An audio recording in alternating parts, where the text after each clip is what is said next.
Sé que mi esperanza y mi seguridad está en ti. Y un día voy a estar contigo por la eternidad. Gracias, Señor. Gracias por tu palabra, Señor. En tu nombre, Señor Jesús. Amén.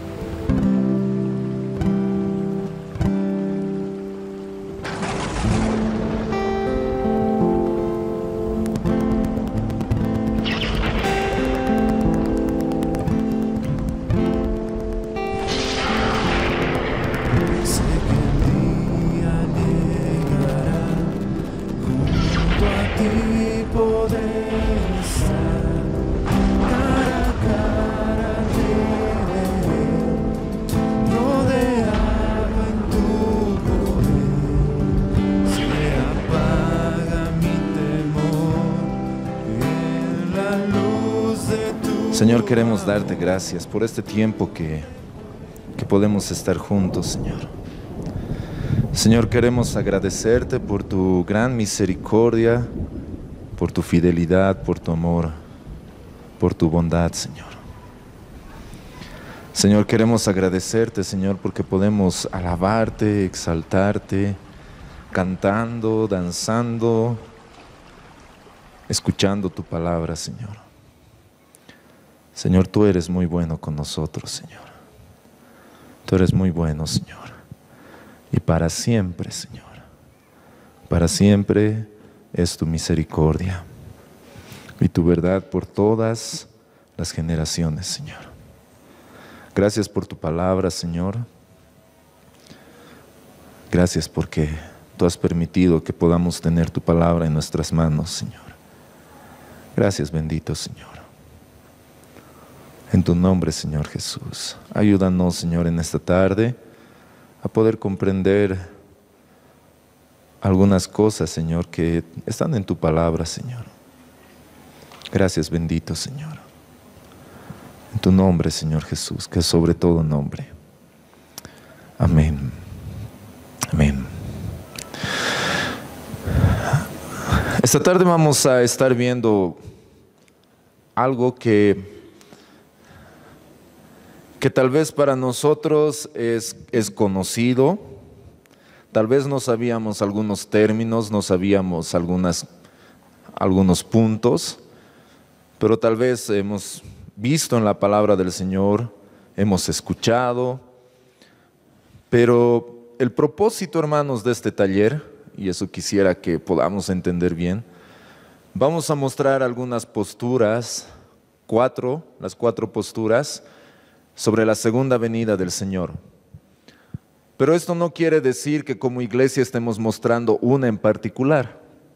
Es decir, que este taller tiene el propósito de poder informarles a ustedes, de poder mostrarles cuáles son las posturas que a lo largo de todos estos años, incluso siglos, ha estado mostrando la iglesia, ha estado debatiendo la iglesia, porque si bien todas estas posturas tienen una base bíblica, pero no todos han llegado a estar de acuerdo en una sola. Y por eso hay cuatro.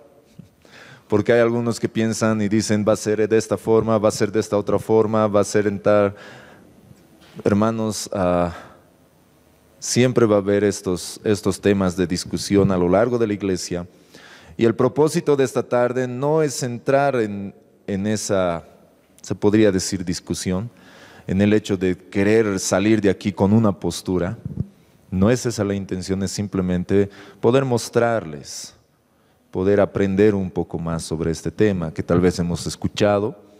Hemos visto películas que muestran posturas en específico, ¿no? Y que ya vamos a estar viendo, y no vamos a decir las películas, pero yo creo que ustedes se van a dar cuenta y van a decir, esa película es esta postura. Y como les digo, la palabra del Señor nos está mostrando algo. Personalmente no soy un experto en este tema, es decir, no les podría decir que lo sé todo. Estoy estudiando, estoy viendo más, y mi intención es poder compartir aquello que nos muestra la palabra de Dios, ¿no? He utilizado algunos textos de referencia para poder ver este tema.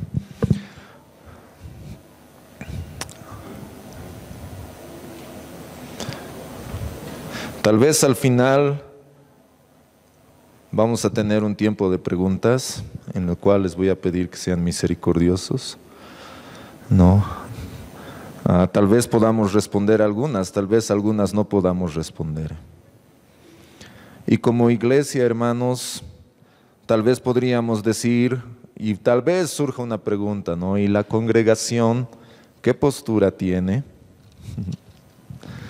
¿No? A veces cuando estamos charlando con los jóvenes de temas así importantes, y me dicen, ¿y la congregación qué postura tiene? Yo les digo algo que es verdad, hermanos. Nosotros no vamos a adoptar una corriente. Nosotros estudiamos y vemos la palabra de Dios. Así que algunas veces yo les digo, nosotros somos bíblicos. ¿Qué es lo que dice la palabra de Dios? ¿Qué nos enseña la palabra de Dios? Por eso no estamos predicando una postura en particular, sino estamos estudiando la palabra de Dios, estamos mostrando qué es lo que dice la palabra del Señor. Entonces, en Apocalipsis capítulo 20, ¿no?, habla la palabra de Dios de un tema que es importante y que básicamente ha sido el tema de dónde han nacido todas estas posturas. Y está referido al milenio. Y vamos a leer simplemente un par de versos para tener un poco de contexto de cómo es este tema. Dice Apocalipsis capítulo 20, vi un ángel que descendía del cielo con la llave del abismo y una gran cadena en la mano. Y prendió al dragón, la serpiente antigua, que es el diablo y Satanás, y lo ató por 1000 años. Y lo arrojó al abismo y lo encerró y puso su sello sobre él, para que no engañase más a las naciones, hasta que fuesen cumplidos 1000 años, y después de esto debe ser desatado por un poco de tiempo. Y vi tronos, y se sentaron sobre ellos los que recibieron facultad de juzgar, y vi las almas de los decapitados por causa del testimonio de Jesús y por la palabra de Dios, los que no habían adorado a la bestia ni a su imagen, y que no recibieron la marca en sus frentes ni en sus manos, y vivieron y reinaron con Cristo 1000 años. Hasta ahí vamos a ver. Entonces está mostrando la palabra de Dios algo. Ahora, algo que tenemos que tener muy en cuenta, hermanos, cuando tocamos este tipo de temas, es ver el contexto de la palabra de Dios. Y no solamente me refiero al contexto en el sentido de qué es lo que viene antes, qué es lo que viene después, sino tenemos que saber incluso el contexto cultural, el contexto literario, el contexto del lenguaje. ¿Qué está hablando? ¿Cómo ha sido escrita esta carta? ¿Cómo han sido escritos los libros? Por ejemplo, el libro de Apocalipsis, que Apocalipsis es un hermoso libro cuando comienza diciendo que bienaventurado el que lee. Hermanos, no tenemos que asustarnos de leer Apocalipsis. Es bueno leer este libro, es bueno, es lindo, pero siempre tomando en cuenta el lenguaje que está siendo escrito. El lenguaje no ha sido un lenguaje común como todos los libros de la Biblia. El libro de Apocalipsis, en su contexto literario podemos ver mucho lo que es el tema de los números, los símbolos. Entonces no podríamos interpretar literalmente Apocalipsis, no se puede. Si interpretamos literalmente, vamos a cometer muchos errores, y se han visto muchos errores a lo largo de la historia de la iglesia. Entonces hay que tener mucho cuidado y hay que tener en cuenta todos estos aspectos que nos está mostrando la palabra del Señor. ¿Sí? Entonces, antes de entrar precisamente a las posturas, vamos a ver algunos temas que sí la iglesia ha estado de acuerdo. ¿Sí? Por ejemplo, la segunda venida. Hablando y refiriéndonos a la segunda venida, dice: habrá una personal, visible y corporal regreso de Cristo. Y ahí hay algunos versos que nos hablan de esto. ¿Por qué estos versos y por qué es claro mencionar esto? Porque ha habido igual a lo largo de la historia de la iglesia, ha habido personas que han dicho que el retorno de Cristo va a ser espiritual. Es decir, que el testimonio de Cristo se va a revelar a nuestros corazones. No es que lo vamos a ver físicamente, no es que lo vamos a ver, sino que lo vamos a sentir. Pero ¿qué es lo que dice la palabra de Dios al respecto? ¿Y qué es lo que ha dicho Cristo al respecto? ¿Qué es lo que ha dicho el Señor? En Juan 14:3, si quieren lo pueden anotar, dice: vendré para llevármelos conmigo, así ustedes estarán donde yo esté. Ustedes ya conocen el camino para ir a donde voy. En Hechos 1:11 dice: este mismo Jesús, los ángeles están hablando, que ha sido llevado de entre ustedes al cielo, vendrá otra vez de la misma manera que lo han visto irse. Entre paréntesis, no son todos los versos, hermanos, pero estos son algunos que nos pueden ayudar a comprender este tema. El Señor mismo descenderá del cielo con voz de mando, con voz de arcángel y con trompeta de Dios. 1 Tesalonicenses 4:16. La palabra de Dios nos está mostrando que vamos a ver al Señor Jesús. Que no simplemente vamos a sentirlo, sino que vamos a verlo así como Él se ha ido, en un cuerpo resucitado, en un cuerpo glorificado. Entonces, este es un tema que sí se podría decir que ha quedado de acuerdo la iglesia en ver de que la segunda venida del Señor va a ser visible y corporal, el retorno de Cristo. Otro es que debemos esperar ansiosos el regreso. ¿Cómo termina el libro de Apocalipsis? Dice: amén, ven Señor Jesús. Como estábamos compartiendo estos días, tenemos que anhelar la segunda venida, tenemos que anhelar el retorno del Señor. En el libro de Tito 2:12-13 dice: vivir en este mundo con justicia, piedad y dominio propio, mientras aguardamos la bendita esperanza, es decir, la gloriosa venida de nuestro Dios y Salvador Jesucristo. Lo que nos está mostrando aquí la palabra de Dios es que debemos vivir esta vida, y nos dice características: con justicia, piedad, dominio propio, mientras aguardamos. Algo que puede suceder en todo este tiempo es que podamos acostumbrarnos a este mundo de tal forma que ya no queramos que la segunda venida del Señor sea pronta. Y ese es un peligro, hermanos. Si estamos viviendo en este mundo, y es que ya no estamos viviendo en carpas, sino estamos construyendo nuestra casa, y no digo que no tengamos casa, hermanos, no confundan, pero nos estamos comenzando a asentar en esta tierra, y eso nos puede llevar a ya no anhelar su segunda venida. Y eso es peligroso. Y la palabra del Señor nos dice que vivamos aguardando la bendita esperanza. ¿Es una esperanza o no, hermanos, que venga el Señor? ¿Sí? Es algo que esperamos, es algo que nos trae esperanza, ¿no? Es algo que anhelamos que suceda, ¿no? Como estábamos cantando una de las canciones, y decía: no habrá más llanto, no habrá dolor, no habrá guerra, conmigo estás. Más allá del sufrimiento, más allá del dolor, es que el Señor va a estar con nosotros. Pero aguardamos ese retorno. Otro es: no sabemos cuándo Cristo volverá. En Mateo 24:44 dice: por eso también ustedes deben estar preparados. ¿Cómo debemos estar, hermanos? Preparados. ¿Por qué? Porque el Hijo del Hombre vendrá cuando menos lo esperen. En Marcos 13:32-33 dice: pero cuando el día y la hora nadie lo sabe, ni siquiera los ángeles del cielo, ni el Hijo, sino solo el Padre. Estén alerta, vigilen, porque ustedes no saben cuándo llegará ese momento. Es decir, hermanos, como hemos estado hablando, no sabemos cuándo va a venir el Señor. No sabemos cuándo va a suceder. No sabemos qué momento va a pasar. Va a ser cuando menos lo esperemos. Ahora, esta mañana hemos escuchado que va a haber señales. Es decir, el Señor no simplemente nos ha dicho, ustedes no saben, así que simplemente esperen. No, hay señales.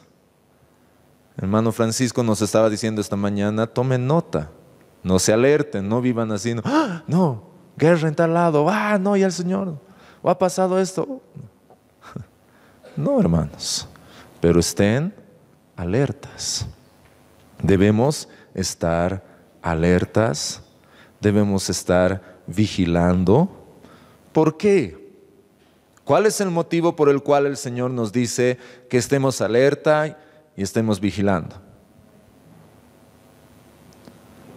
Ahí está, porque ustedes no saben.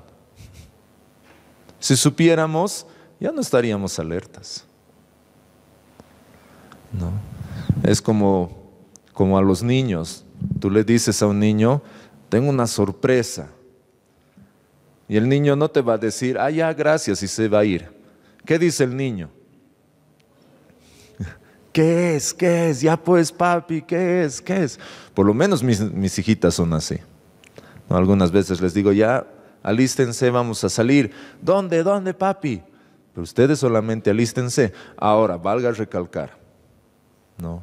Y con mucho amor y cariño. Tengo 4 mujeres en casa y he comprendido que cuando a una mujer le dices vamos a salir, tienes que ser más específico porque tiene que saber qué ponerse. O sea, no van a salir con una ropa para ir a algún lugar y con la misma ropa al otro lugar. Entonces, cuando les digo a mis hijas, vamos a salir, me dicen, pero papi, dinos dónde. Yo les digo, es una sorpresa. Pero es que, ¿qué me voy a poner? Yo, ya hemos empezado, ya. Pero ese no es el punto, ¿no? No le vamos a decir al Señor, Señor, ¿cuándo? Porque no sé qué me voy a poner. ¿No? Tenemos que estar por eso alertas, tenemos que estar expectantes, vestidos de Cristo.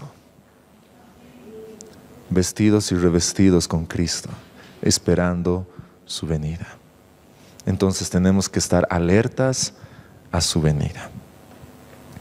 Entonces estos son los puntos, tal vez los más importantes, tal vez hay algunos más que podríamos ver en que la iglesia ha estado de acuerdo con respecto a la segunda venida. Pero hay puntos en los que no ha estado de acuerdo, y yo estoy seguro que si en este momento nos ponemos a debatir estos puntos, hermanos, chao noche de alabanza, chao retiro, vamos a estar todo el rato hablando, viendo, pero ese no es el propósito. Así que, ¿cuáles son? Ahí hay un error en la siguiente. Ahora sí. Él dice los 3 puntos. En realidad son 4. Pero el último se puede decir que ha habido algo que han añadido a ese último. Entonces, son términos que hasta son difíciles de pronunciar, ¿no? Entonces, estamos viendo los puntos y, digamos, las posturas que ha tenido la iglesia con respecto a cómo va a ser la venida de Cristo. ¿Cómo va a ser su segunda venida?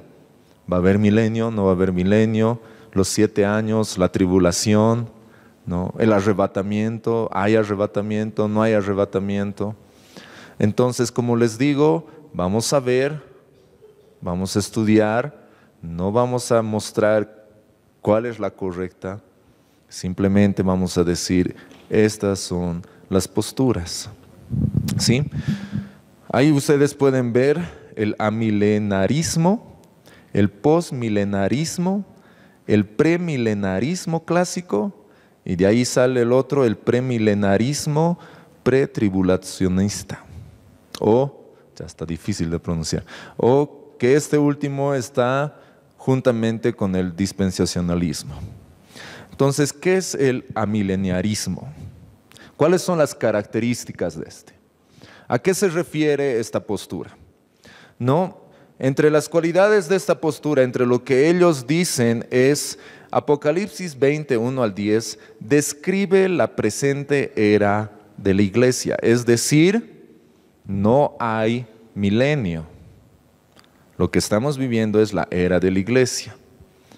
Cristo reina por 1000 años en el cielo. Es decir, lo que esta postura está mostrando es que cuando Jesucristo dijo a sus discípulos, toda potestad me es dada en los cielos y en la tierra, y asciende al cielo, ese momento comienza el milenio, con todas las personas que han muerto, están en el cielo y Cristo reinando en el cielo, no en la tierra.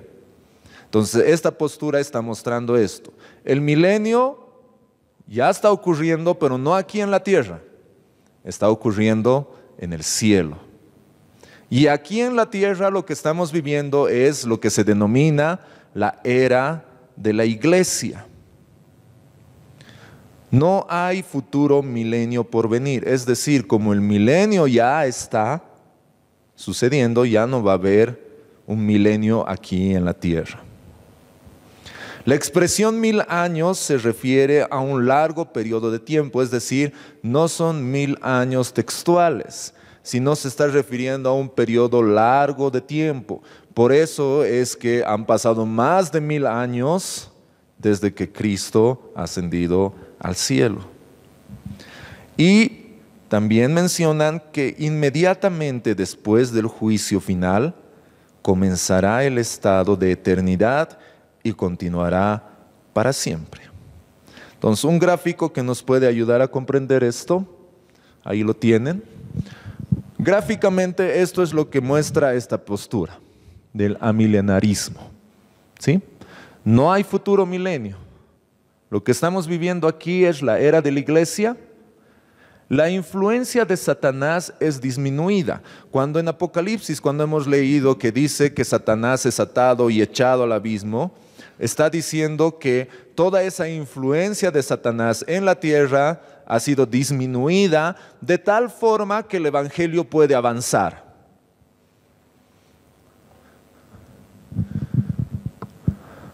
Apocalipsis 20, 1 al 6 es ahora. Es decir, ahora estamos viviendo lo que dice Apocalipsis 1 al 6.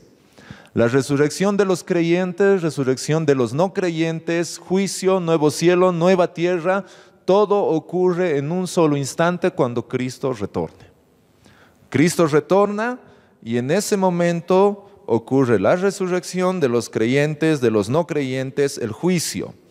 Ahora ellos también piensan y mencionan que cuando el juicio que se refiere a los no creyentes va a ser para condenación y a los creyentes el juicio es para darles, no es la palabra correcta, la premiación, es los galardones, perdón, la recompensa, gracias Johnny. Entonces es para recompensar a los creyentes y en ese momento comienza el estado eterno, es decir, ahí comienza la eternidad. Esta es la postura más simple que se ha visto a lo largo de estos años. No hay milenio, el milenio está ocurriendo en el cielo, no aquí. Viene el Señor, ocurre todo y empieza la eternidad.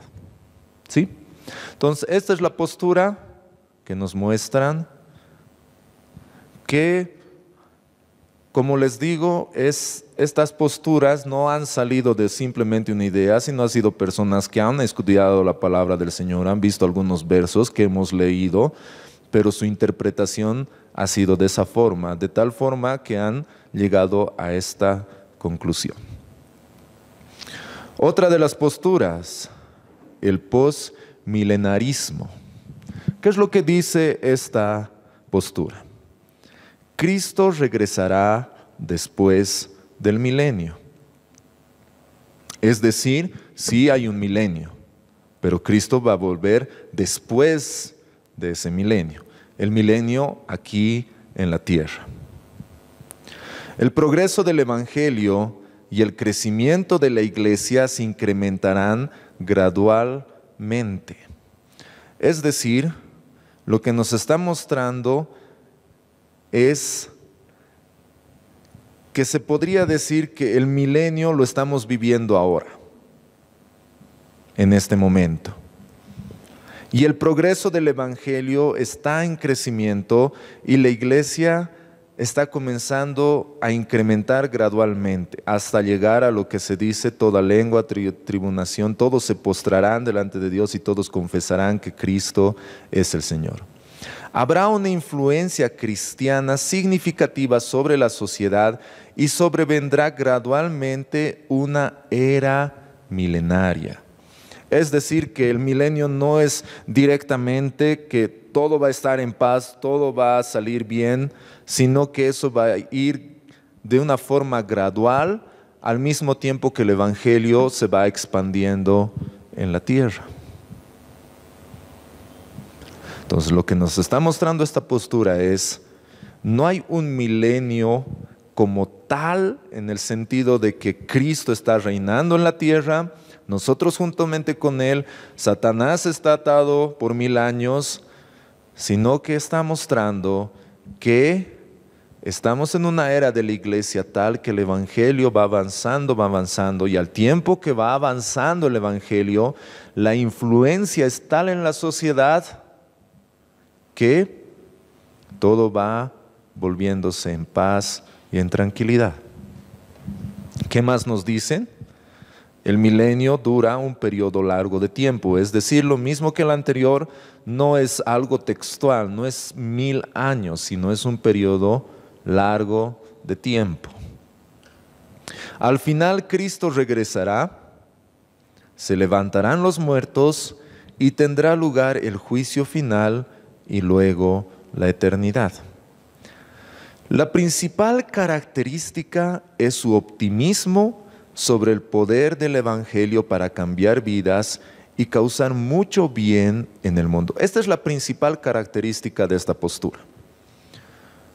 Que ellos son tan optimistas que dicen: el Evangelio va a llegar de tal forma a las personas que eso va a cambiar el mundo. Va a volver a un lugar mejor para vivir, en otras palabras. Esa es su principal característica de esta postura. Igual podemos ver el gráfico. Si podemos observar, es parecido al anterior, pero hay algunas diferencias, ¿sí? Cristo viene tras el milenio, que en realidad se denomina la era de la iglesia, ¿no? La influencia progresiva del Evangelio. El retorno de Cristo, y cuando retorne Cristo es la resurrección de los creyentes, la resurrección de los no creyentes, el juicio, nuevo cielo, nueva tierra y el estado eterno. Entonces es muy parecido al anterior, sino que la diferencia es que nos está mostrando que el milenio sí es en la tierra, no es en el cielo. Pero al mismo tiempo no es milenio como tal, sino que es una era de la iglesia donde el Evangelio va creciendo progresivamente, ¿no? Y de igual forma, cuando retorne Cristo, todos esos eventos se cumplen todos al mismo tiempo, ¿no? El juicio, la resurrección, nuevo cielo, nueva tierra, y comienza el estado eterno. Ahora, permítanme hacer una aclaración, hermanos. Hasta aquí estamos viendo, tal vez un poco rápido esto, pero el propósito no es confundirlos más, no decir: uy, ¿ahora qué soy? Estamos en la mitad. No es salir y decir: ¿y ahora qué soy? Post, pre, ya estoy confundido. Sino lo que estamos viendo es: ha habido posturas, ha habido personas que con un corazón, tal vez no malo, hermanos, han tratado de ver este tema y enseñarlo, y tal vez graficarlo y poner. Pero más allá de eso, yo les animo siempre a ver qué es lo que dice la palabra del Señor. Y pensar en algo. Esto podría denominarse que no es una doctrina esencial. Cuando hablamos de doctrina, y tal vez ese término nos asusta, doctrina, ¿no? Es como: no, somos muy doctrinales, ¿qué? ¿Por qué? Hermanos, ¿qué es doctrina? Es el estudio de un tema a la luz de toda la Escritura, nada más. En otras palabras, es el estudio de la Biblia, ¿no? Cuando hablamos de teología, es exactamente lo mismo. Si yo voy a ver este tema, tengo que ver a la luz de todo lo que dice la palabra del Señor, no a lo que dice un verso en particular. Entonces, es muy bueno estudiar, sí, es bueno, pero algunas veces cuando pasamos ese límite, podemos llegar a tener equivocaciones. Ahora, dentro de la doctrina se podría decir que hay doctrinas esenciales y hay doctrinas que no son esenciales. Entre las doctrinas esenciales es, por ejemplo, la Trinidad. Es una doctrina esencial. Otra doctrina esencial es la deidad y humanidad de Cristo, la doctrina de Jesucristo, es decir, que Cristo es Dios y es hombre. Entonces son cosas que no podemos negociar. Y esas doctrinas nos ayudan a diferenciarnos incluso de otras personas, de las religiones. Ustedes saben que hay religiones que no creen que Jesucristo ha sido hombre, o que Jesucristo ha sido Dios. Entonces, esas doctrinas son esenciales y con esas doctrinas vamos a luchar. Pero hay doctrinas como esta que no va a ser un requisito, si se podría decir, para entrar al cielo. O sea, no va a haber un ángel ahí, a ver, Oscar Vargas, sí, ¿qué eres? ¿Amileniarista, pos o pre? Cuidado con la respuesta. De eso depende tu salvación. Ese rato, y ahora cómo era que el taller era antes, después, no me acuerdo, a ver, ya, pre, lo siento. No, hermanos. ¿Nos ayuda a comprender un poco más? Sí, pero no es esencial. Es decir, no vamos a estar discutiendo, peleando por estos temas. Si yo tengo una posición y ustedes tienen otra, está bien, vamos a respetar las posiciones. Pero lo que no vamos a discutir, como dice Pablo en el libro de Gálatas. Pablo en el libro de Gálatas, y es uno de los libros más duros de la palabra, Pablo defiende con todo el Evangelio. Pablo dice, si es que alguien viene y les predica otro evangelio, sea un ángel o seamos nosotros mismos, sea anatema, sea maldito, sea quitado. Ese término anatema se refiere a eso. Cuando una parte del cuerpo comienza a secarse, es cortado y es echado. Pero Pablo no dice, si ustedes no son sean anatemas, no. Pero hay temas y el Evangelio es un tema que tenemos que cuidarlo y defenderlo. Estos temas nos ayudan a comprender un poco mejor. Está bien, pero ya les repito, no son esenciales para nuestra salvación. No lo son. Sigamos el siguiente. El premilenarismo clásico o histórico. ¿Cuáles son las características? ¿Qué es lo que dicen ellos? Dice, Cristo regresará antes del milenio. Aquí ya comienza una diferencia de los dos anteriores. Dice, Cristo va a regresar antes del milenio. Después, la era de la iglesia actual continuará hasta que un tiempo de gran tribulación y sufrimiento sobrevenga sobre la tierra. Es decir, la era de la iglesia está diferenciando la era de la iglesia y el milenio. Son dos cosas diferentes. Acuérdense que los dos anteriores era casi lo mismo. O ocurría en la tierra y en el cielo, o ocurría aquí en la tierra, pero era lo mismo. Ahora está comenzando a haber una diferencia. La era de la iglesia y el milenio, como dos eventos diferentes. En este en particular está diciendo que la iglesia va a pasar la tribulación. Tras ese tiempo de tribulación, al final de la era de la iglesia, al final de la era de la iglesia, va a haber un tiempo de tribulación, que la iglesia va a pasar ese tiempo de tribulación.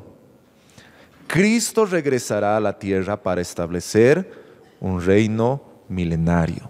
Es decir, la iglesia viene la tribulación y después de la tribulación viene Cristo para establecer un reino milenario, es decir, los 1000 años reinando aquí en la tierra. Otra es, Cristo estará físicamente presente sobre la tierra en su cuerpo resucitado y gobernará como rey sobre la tierra entera. Es decir, Cristo va a retornar físicamente en ese cuerpo resucitado y va a gobernar aquí en la tierra. Y va a gobernar toda la tierra entera. Los creyentes recibirán cuerpos de resurrección glorificados que nunca morirán. Vivirán y reinarán con Cristo. Lo que nos está mostrando, Cristo vuelve.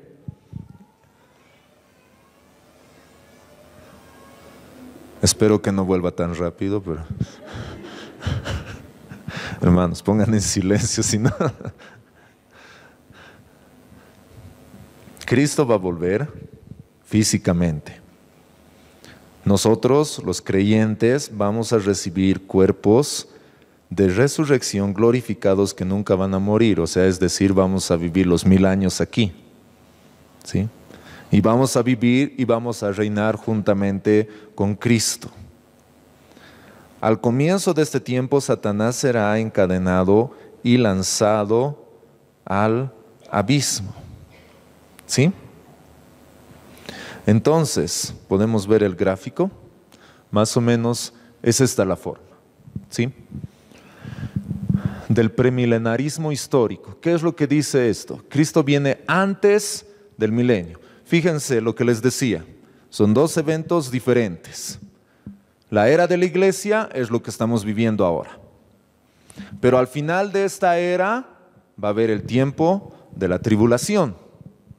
Es decir, que la iglesia pasa la tribulación.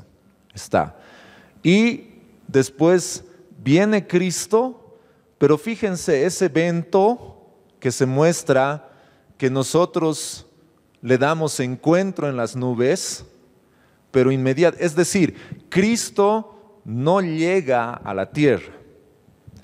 Nosotros subimos, le damos encuentro en las nubes e inmediatamente bajamos a reinar con Él. Eso es lo que está mostrando esta postura.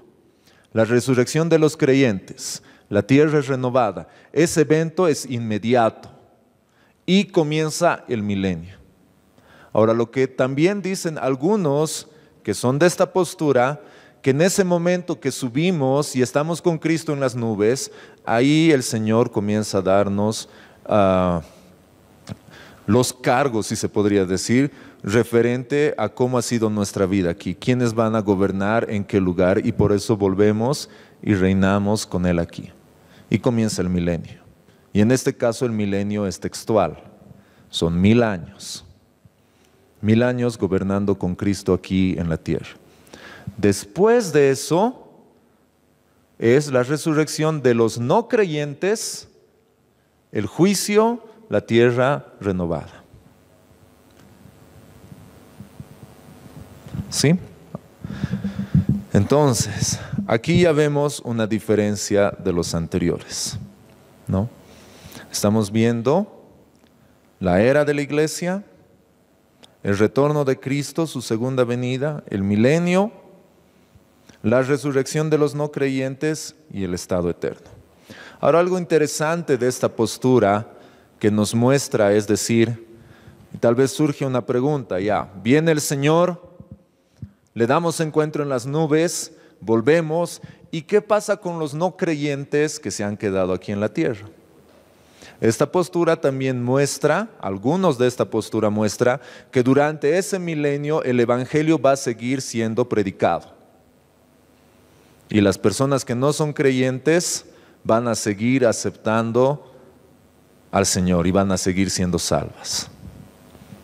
Algunos, no todos. Es decir, los que han hecho esta postura del premilenarismo histórico. ¿Sí? El siguiente, el premilenarismo pretribulacionista. Creo que me salió bien esta vez. Que ellos recuerden que están también muy ligados con lo que son los dispensacionalistas, que ya lo vamos a explicar un poco más adelante. ¿Qué creen ellos? ¿Cuál es la diferencia con el anterior? Dice, Cristo volverá no solo antes del milenio, sino también ocurrirá antes de la gran tribulación. Entonces, ahí está la diferencia clara con los anteriores.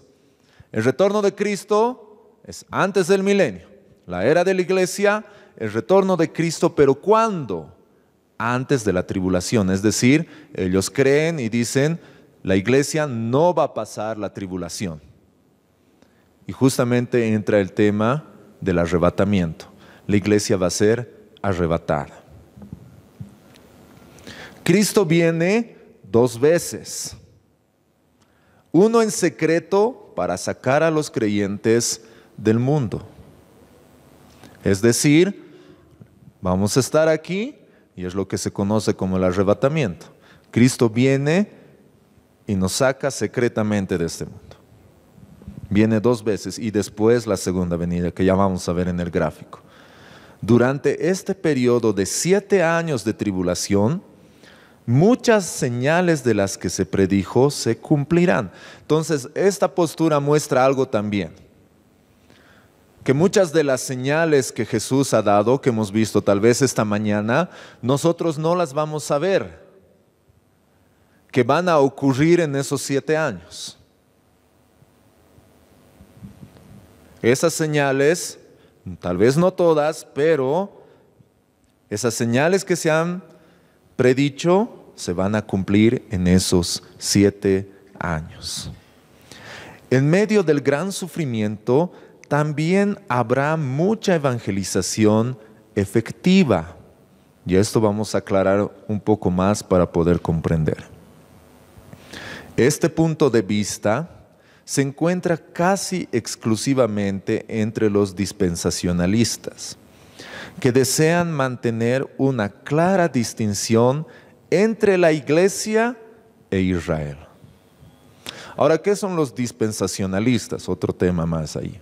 Los dispensacionalistas son aquellas personas que creen mucho en los acontecimientos que suceden en la tierra.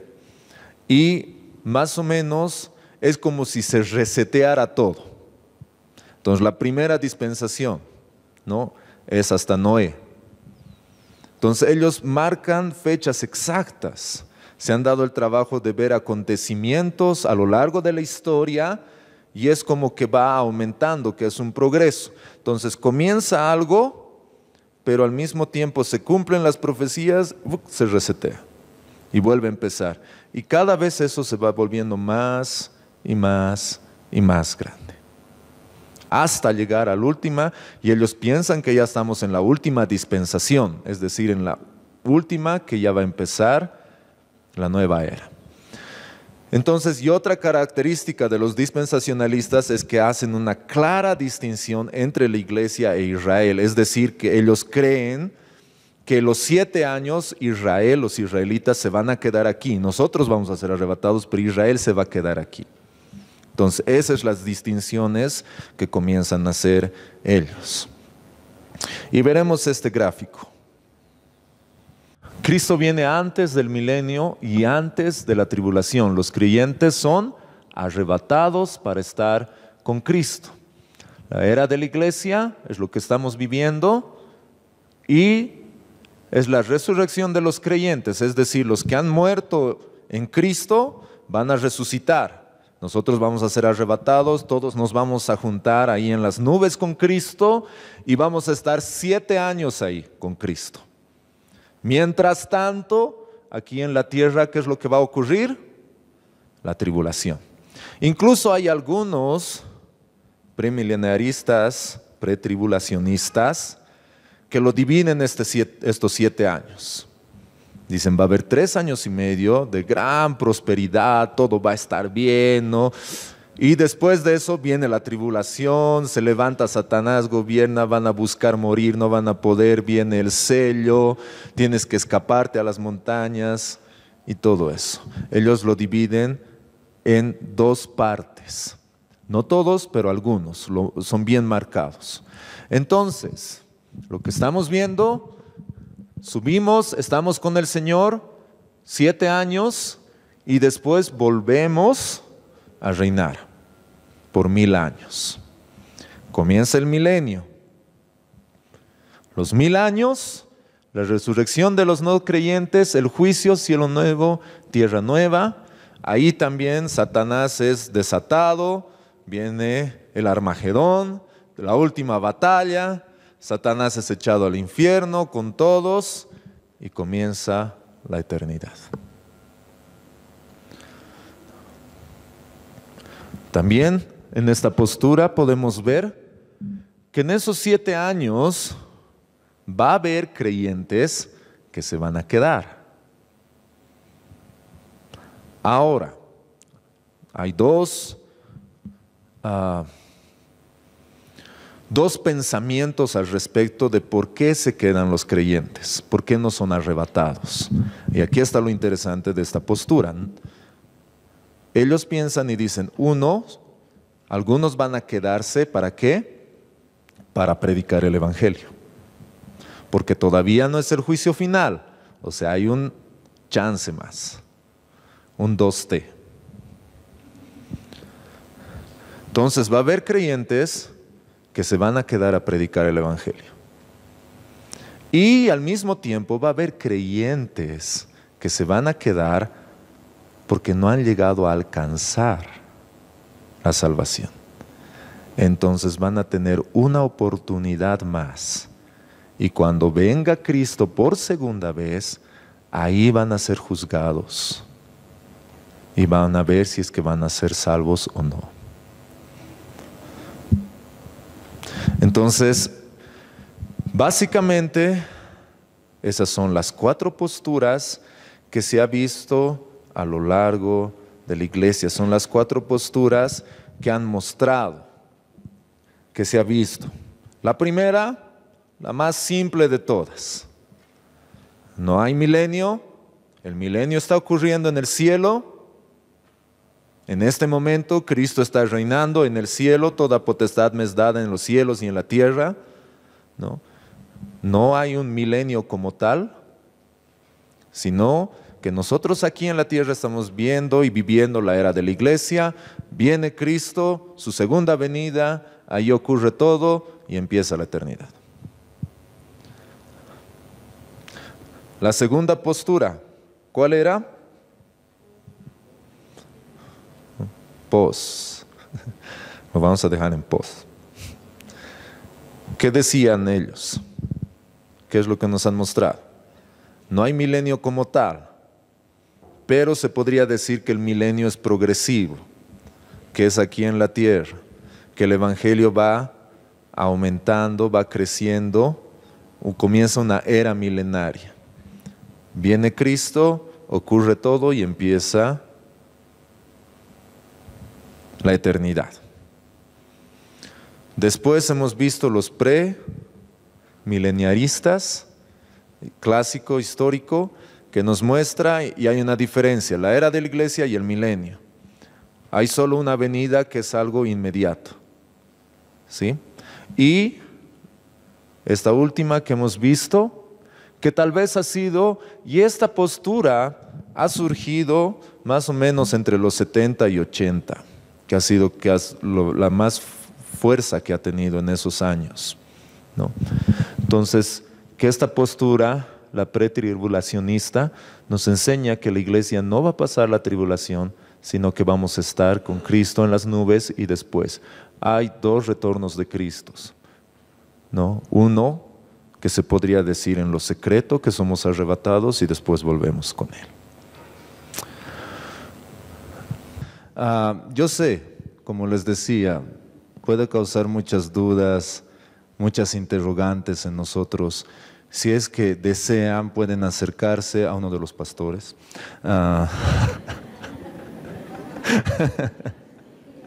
Menos al que ha dado el taller.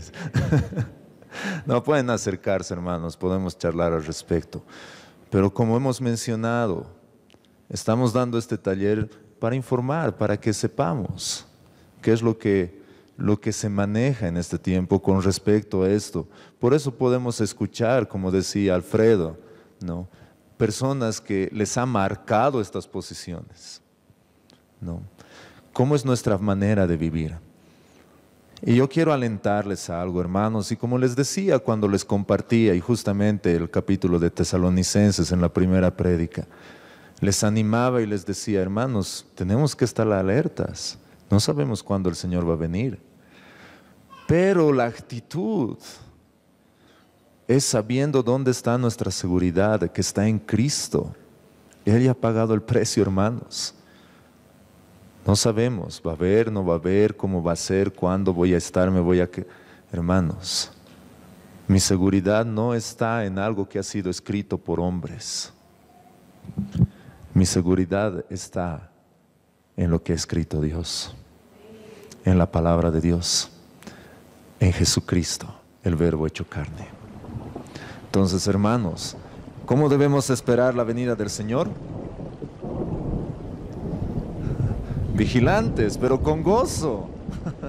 Hermanos, debemos anhelar, como decía el Apocalipsis al final. Ven, Señor, te estoy esperando. Quiero que ya vengas.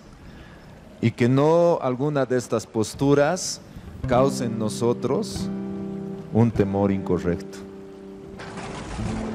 sino más al contrario, que la palabra del Señor siempre nos guíe en toda verdad. Juan capítulo 14, verso 1 dice: no se turbe vuestro corazón, creed en Dios, creed también en mí. En la casa de mi Padre muchas moradas hay. Si así no fuere, yo los hubiera dicho. Voy pues a preparar lugar para vosotros. Y si me fuere y les preparare el lugar, vendré otra vez y os tomaré a mí mismo, para que donde yo estoy, vosotros también estéis. Y sabéis a dónde voy, y sabéis el camino. Le dijo Tomás: Señor, no sabemos a dónde vas. ¿Cómo pues podemos saber el camino?